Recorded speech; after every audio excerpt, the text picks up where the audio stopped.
Netherlands में आपके study का ऑप्शन है 2023 में कि नहीं, क्या एडमिशन रिक्वायरमेंट्स हैं, कौन सी यूनिवर्सिटीज़ हैं, वीज़ा की क्या रिक्वायरमेंट है, बैंक स्टेटमेंट कितनी चाहिए, कॉस्ट क्या होगी, सारा कुछ step by step section wise इस वीडियो में मैं कवर कर रहा हूँ। और फ्यूचर में इसका बहुत अच्छा स्कोप है, आपका जॉब के हवाले से, आपका लिविंग के हवाले से।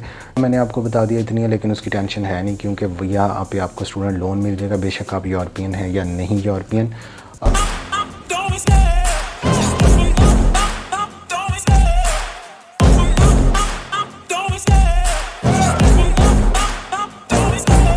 है कि नीदरलैंड में क्यों, ठीक है। नीदरलैंड का थोड़ा सा एक मैं बायो इन्फो आपको दे दूं कि नॉर्थ वेस्टर्न यूरोप में एक बहुत ज़बरदस्त रिच कंट्री है यूरोप का, खूबसूरत एक मुल्क है जिसमें ट्यूलिप्स के बागात, फूलों का सबसे बड़ा दुनिया में एक्सपोर्टर है। इसके अलावा लैंडस्केप में बहुत प्यारे, नहरें बहुत ज़्यादा हैं इस कंट्री में, ठीक है। नीदरलैंड का एम्स्टर्डम शहर बहुत प्यारा है। इसके अलावा यहाँ की जो टोटल पॉपुलेशन है अराउंड अबाउट 1,80,00,000 की आबादी है। और यहाँ पे जो मिनिमम वेज है लेबर की वो तकरीबन 2200 यूरो पर मंथ है। ये नीदरलैंड की वेज है, ठीक है। वेल मैनर्ड यूरोप है जहाँ पे आपको लैंग्वेज बैरियर सबसे कम फील होता है, बल्कि है ही नहीं। हर बंदा वहाँ पे आपके 70 साल की जो बूढ़े लोग हैं वो भी आपके जो है वो नीदरलैंड में इंग्लिश बोल लेते हैं, ईज़िली कम्युनिकेट कर सकते हैं। तो यूरोप में मैं इसको बोलूँगा सबसे अच्छी डेस्टिनेशन जो है वो स्टडी के लिए, अगर आप अफोर्ड कर सकते हैं और आपकी स्टडी के लिए जाना है। मैं फिर बार बार कहता हूँ स्टडी के लिए, क्योंकि फारिग स्टूडेंट्स को वो एडमिशन में नहीं देते और उसका वो नहीं होता, तो बड़ी ज़बरदस्त अपॉर्चुनिटीज़ है नीदरलैंड। आ रहा हूँ कि ये यूनिवर्सिटीज़ जो है वो नीदरलैंड में हैं, टॉप रैंक यूनिवर्सिटीज़ हैं, QS रैंकिंग बहुत अच्छी है और फ्यूचर में इसका बहुत अच्छा स्कोप है, आपका जॉब के हवाले से, आपका लिविंग के हवाले से। तो नीदरलैंड जो है वो शेंजन जोन में एक बेस्ट डेस्टिनेशन है। जो स्टूडेंट आप आजकल UK, ऑस्ट्रेलिया या US का इतना बजट लगा के जाते हैं, इससे बेहतर है कि वो यूरोप में एक अच्छी कंट्री में जहाँ पे इंग्लिश जो है वो मेजर कम्युनिकेशन है। ये कुछ यूनिवर्सिटीज़ की लिस्ट हैं जहाँ पे हायर एक्सेप्टेंस रेट है इंटरनेशनल कैंडिडेट्स के लिए, 50% टू 65% तक। Wittenberg university of applied sciences, इसमें 45% एक्सेप्टेंस रेट है, ठीक है। इसके अलावा एरीज़ हॉग स्कूल है, Aries university of applied sciences, इसमें 65% है।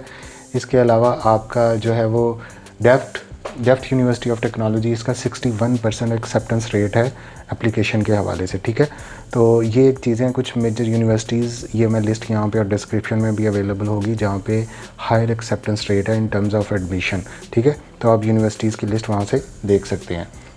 अब नेक्स्ट आ जाता है कि यूनिवर्सिटीज़ का एडमिशन क्राइटेरिया क्या है। देखिए नीदरलैंड में अगर आपने यूरोप से अपना बैचलर किया हुआ है या यूरोप से आपकी डिग्री है तो फिर आपको कोई प्रॉब्लम नहीं है एडमिशन के हवाले से। अगर आप यूरोप से बाहर हैं और आपकी जो है वो, फिर वो इक्वलेंस, इनकी वेबसाइट है, उसका भी लिंक नीचे डिस्क्रिप्शन में, उन्होंने हर कंट्री के हवाले से अपनी इक्वलेंस जो है वो बता दिया। इंडिया जो है वो उनकी बैचलर का, अब यहाँ पे एक थोड़ा सा डिसअपॉइंटिंग पॉइंट है कि इंडिया को ये एक्सेप्ट करते हैं उनके इंटरमीडिएट को, ठीक है, उसको इनके साथ एग्रीमेंट है तो उसको एज ए, लेकिन पाकिस्तान से इंटरमीडिएट को डायरेक्ट ये बैचलर के लिए जो है वो एलिजिबल नहीं समझते। उसके लिए अगर आपने यूनिवर्सिटी में 1 साल गुजारा है, आपकी 13 ईयर ऑफ एजुकेशन है, फिर आप एलिजिबल हैं नीदरलैंड में बैचलर्स एडमिशन के लिए। लेकिन मास्टर के लिए आप आ सकते हैं। मास्टर्स अगर आपकी 16 ईयर ऑफ एजुकेशन है पाकिस्तान से, इंडिया से, बांग्लादेश से, तो आप यहाँ पे ईज़िली अपना एडमिशन जो है वो सिक्योर कर सकते हैं। इंग्लिश प्रोफिशेंसी की अगर हम बात करें तो हर यूनिवर्सिटी, नीदरलैंड की हर यूनिवर्सिटी, ये अपने दिमाग में बिठा लें। बैचलर के लिए कुछ यूनिवर्सिटीज़ हैं जो जिनकी लिस्ट है मेरे पास, कि वो जो है वो आपके बगैर इंग्लिश आइल्स वगैरह के एक्सेप्ट कर लेती हैं एडमिशन। लेकिन मास्टर के लिए हर यूनिवर्सिटी की मिनिमम जो रिक्वायरमेंट है वो 6.5 है, नॉट लेस दैन 6। तो आइल्स को हमेशा, एकेडमिक आइल्स को मैं पहले भी प्रेफरेंस देता हूँ बच्चों को कि जो बच्चे बाहर आने के ख्वाहिशमंद हैं वो अपना आइल्स ज़रूर कर लें, अपनी इंग्लिश प्रोफिशेंसी सीधी कर लें। आपके पास ऑप्शंस ही ऑप्शन आ जाती हैं। जो सिंपल से एडमिशन प्रोसेस में, हर यूनिवर्सिटी का एक अपना डिफरेंट प्रोसेस है। जनरल सी रिक्वायरमेंट में आपके डिग्री है आपकी बैचलर्स की, ठीक है, 16 ईयर ऑफ एजुकेशन, आपके ट्रांसक्रिप्ट होने चाहिए। आपके ट्रांसक्रिप्ट अगर पाकिस्तान की बात करें HEC से और मोफा से टेस्टेड होने चाहिए। इंडिया में इसकी अपस्टाइल है या कुछ इंडिया की यूनिवर्सिटीज़ जो इनको डायरेक्टली ये एक्सेप्ट करते हैं, ठीक है। इसके अलावा अगर आप बैचलर्स में आना चाह रहे हैं तो इंडिया के तो वो 12 ईयर ऑफ एजुकेशन को डायरेक्ट ले रहे हैं, लेकिन पाकिस्तान से अभी उसको एक्सेप्ट नहीं करते। आपने इंजीनियरिंग की फील्ड में आना है या आपने आना है तो आपके 1 ईयर यूनिवर्सिटी में आपने गुजारा हो, आगे एडमिशन लेके 1 साल आपने पढ़ा हो यहाँ पे, उसके क्रेडिट आवर्स पढ़े हो, तो फिर आप एक्सेप्टेड है यहाँ पे बैचलर्स के एडमिशन के लिए।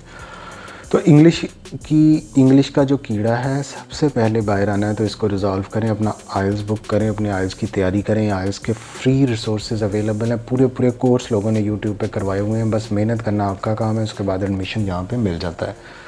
अब सबसे बड़ा जो फैक्टर जो स्टूडेंट्स के माइंड में आता है, फ़ीस स्ट्रक्चर के बारे में हम सर हमें बताएं तो नीदरलैंड एक अफोर्डेबल कंट्री नहीं है एजुकेशन के हवाले से। अफोर्डेबल इस तरह नहीं है कि यूरोपियन के लिए अफोर्डेबल है 1500 से 2000 यूरो पर सेमेस्टर, लेकिन जो नॉन यूरोपियन है उसकी जो एवरेज फ़ीस है यूनिवर्सिटीज़ की बैचलर के लिए वो है 8000 से 9000 यूरो पर ईयर। और जो है आपके मास्टर्स के लिए तो उसकी फ़ीस है आपकी 15000 से 16000 यूरो। इवन कुछ यूनिवर्सिटीज़ हैं जो वो 12000 यूरो भी पर ईयर मैंने देखी है। तो ये एक इसका बैरियर है कि आपको फ़ीस जो है वो हाईली पेड है, लेकिन इसमें आपको ज़रा भी परेशान होने वाली बात नहीं है। आपको बड़ी ज़बरदस्त इंटरेस्टिंग न्यूज़ बताने वाला हूँ।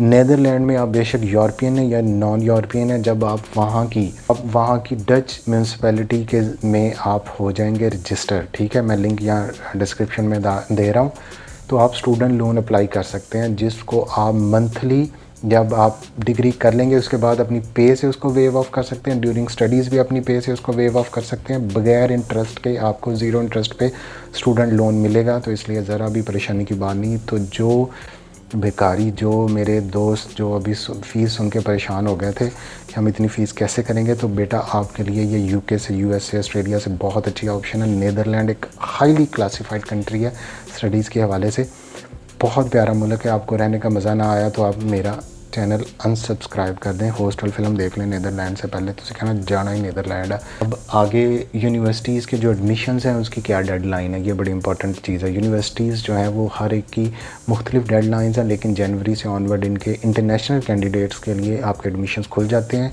मई तक एप्लीकेशंस जाती हैं, जून तक जाती हैं। तो हर यूनिवर्सिटी ने अपनी एक टाइमलाइन डिवाइड की हुई है कि यहाँ तक आपने ऑनलाइन उनके पोर्टल पे अप्लाई करना है। सारी इंस्ट्रक्शंस अवेलेबल हैं।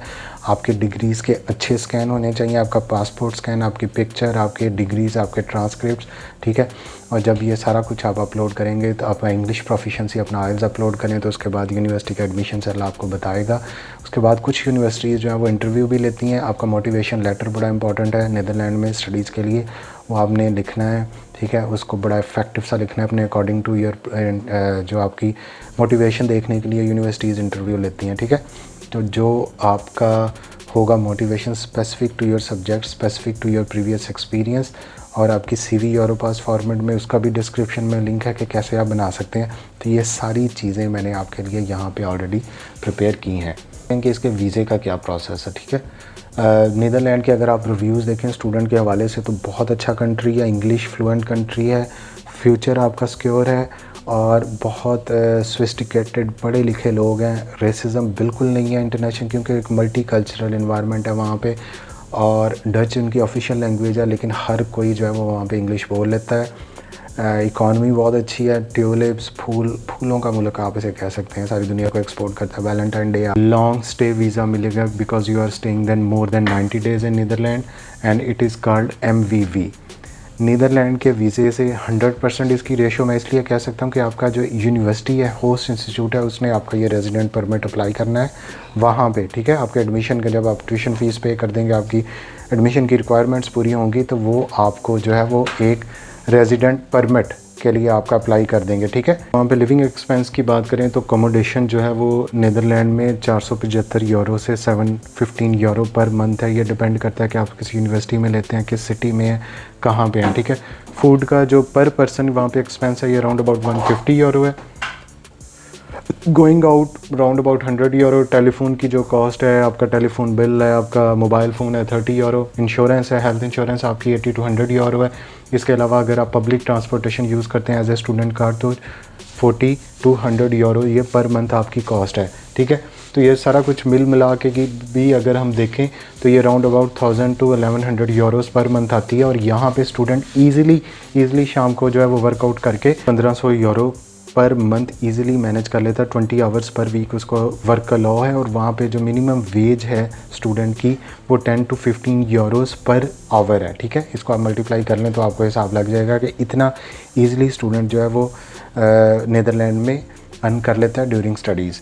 अब हम बात करें कि वीज़े की क्या रिक्वायरमेंट्स हैं। वीज़े के हवाले से बहुत ज़बरदस्त न्यूज़ है। नीदरलैंड की आपकी यूनिवर्सिटी जिसमें आपने एडमिशन अप्लाई करना है उसने आपका जो है वो टेम्परेरी रेजिडेंस, जिसको MVV बोलते हैं, क्योंकि आपको 90 डेज़ से ज़्यादा आपने वहाँ पे स्टे करना है, ठीक है।